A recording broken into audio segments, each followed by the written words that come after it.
আসসালামু আলাইকুম। কেমন আছেন সবাই? আজকে খুবই গুরুত্বপূর্ণ একটা বিষয় নিয়ে আলোচনা করব। সেটা হচ্ছে পরীক্ষা ফোবিয়া এবং এর নেতিবাচক প্রভাব। বাংলাদেশ তথা বিশেষ করে ভারতীয় উপমহাদেশে একেবারে শিশুকাল থেকে আমাদের শিক্ষার্থীদের মধ্যে একটা চাপিয়ে দেওয়া হয় বা একটা প্রত্যাশা করা হয় যে এই শিক্ষার্থী যদি পরীক্ষায় ভালো ফলাফল করতে না পারে তাহলে তার জীবন শেষ। এই যে শেষ জীবন আসলেই শেষ যখন এর প্রভাবগুলো তার উপর নেতিবাচকভাবে প্রতীয়মান হয়। এই প্রভাবের যে পিছনে যে কারণগুলো সেই কারণগুলো নিয়ে আজকে আলোচনা করব। এটা হচ্ছে পরীক্ষায় তোমাকে ভালো ফলাফল করতেই হবে, তোমার রোল নাম্বার 1 হতেই হবে, তোমাকে জিপিএ 5 পেতেই হবে, তোমাকে ডাক্তার ইঞ্জিনিয়ার হতেই হবে। এই যে চাপগুলো, এই চাপগুলোর কারণে শিক্ষার্থী তার যে সত্যিকার অর্থে তার যে যোগ্যতা, যে সেই যোগ্যতার চেয়ে বেশি চাপ যখন তার উপর পড়ে তখন তার মধ্যে পরীক্ষা ফোবিয়া তৈরি হয়। এই পরীক্ষা ফোবিয়া নানা কারণে তৈরি হয়।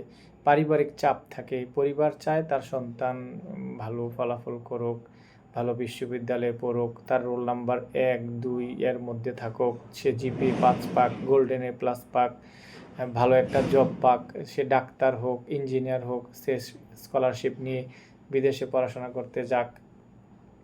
আবার অনেক পরিবারের পক্ষ থেকে তুলনা করা হয় যে তার চাচাতো ভাই, মামাতো ভাই অথবা পাশের বাড়ির ছেলে অথবা মেয়ে, তার রোল নাম্বার কম, সে ভালো ছাত্র, সে অমুক জায়গায় চান্স পাইছে, সে ডাক্তার হয়েছে, ইঞ্জিনিয়ার হয়ে গেছে, বিসিএস ক্যাডার হয়ে গেছে, তোমাকেও হইতে হবে।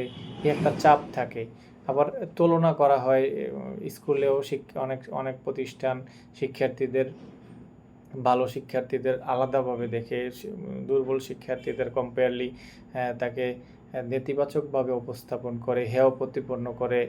দুর্বল শিক্ষার্থীদেরকে সেভাবে ভর্তি নেয় না অনেক প্রতিষ্ঠান, যে ভালো ফলাফল না থাকার কারণে তাকে আন্ডার এস্টিমেট করা হয়। অথবা নিজের যে পরিবার, সমাজের অন্যান্য শ্রেণী পেশার মানুষদের সাথে তার সেভাবে পেরে ওঠা হয়ে ওঠে না, পেরে ওঠা হয় না, না হওয়ার কারণে তার মধ্যে একটা অ্যাংজাইটি তৈরি হয়, পরীক্ষা ভীতি তৈরি হয়। আর পরীক্ষা ভীতি তৈরি হওয়ার ফলে তার মানসিক চাপ বাড়ে, অনেক সময় সে পরীক্ষাই দিতে চায় না, স্কুল পর্যন্ত পালিয়ে আসে, মানে স্কুলে আর যাওয়া হয় না, ঝরে পড়ে।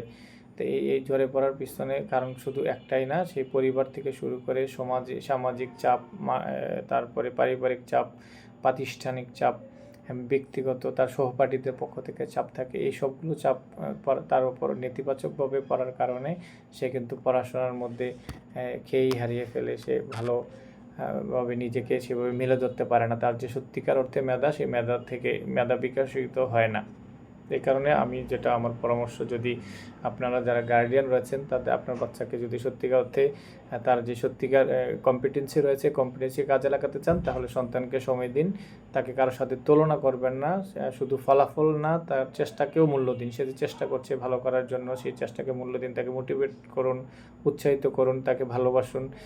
সে ভালো খারাপ করলেও যে ভালো করার সুযোগ রয়েছে, একটা খারাপ যে শেষ না, এইন্ট মানেই যে শেষ না, এটা ইফোর্ট নেভার ডাই, মানে নেক্সট অপরচুনিটি।